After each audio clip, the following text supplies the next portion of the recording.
one insight from the US market.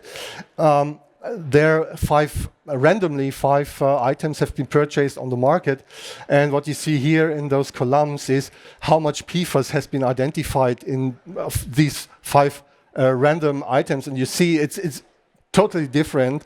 You have two pieces, the women's pant 2, the men's rain jacket 1, where I would say this is probably non-intentional use. These are contaminations at a very low level, so we talk about picograms per a square centimeter, so this is probably not concerning, but we have 3 items where I would say, yeah, this is probably intentional use, and the men's pant clearly running out of the average. So this is the one finding.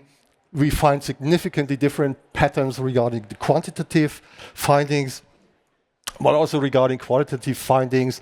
We see in the men's pants, number 1, there are 9 or 10 different PFAS have been identified.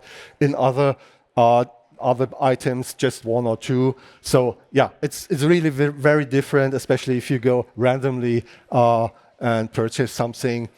And also regarding the use of legacy and emerging PFAS, there are different patterns to be found. Just as a footnote here, in 3 of those items, the so-called substance PFHXA has been used. And I already mentioned very briefly, we have a restriction now in the European Union with very low levels, and those 3 items would not comply with those restrictions. For the time being, it wouldn't be a problem because we have still a grace period in Europe till October 2026. Just to highlight that there are findings that should give at least an impulse or to think about the future. Okay, this was on the US market, but if you would like to sell it in Europe, there would something have to be changed. Now, coming back to what 𝗪𝗁 is doing, how 𝗪𝗁 can support manufacturers and brands. What is interesting that 𝗪𝗁 is aware of the PFAS issue since many years, and our strategy, our approach was we should go out of that chemistry.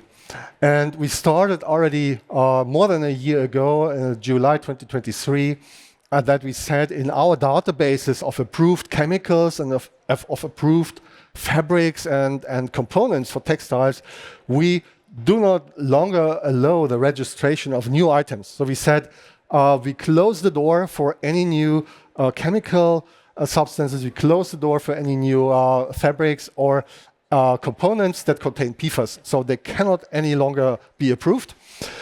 For components or chemicals that have been approved before, we gave a grace period for phasing out, for changing the composition of that. And in January next year, so very soon, there will be a next important step. So then we will remove all those kind of old or legacy products, both chemicals and textiles will be removed from our databases, from the guide and from the finder.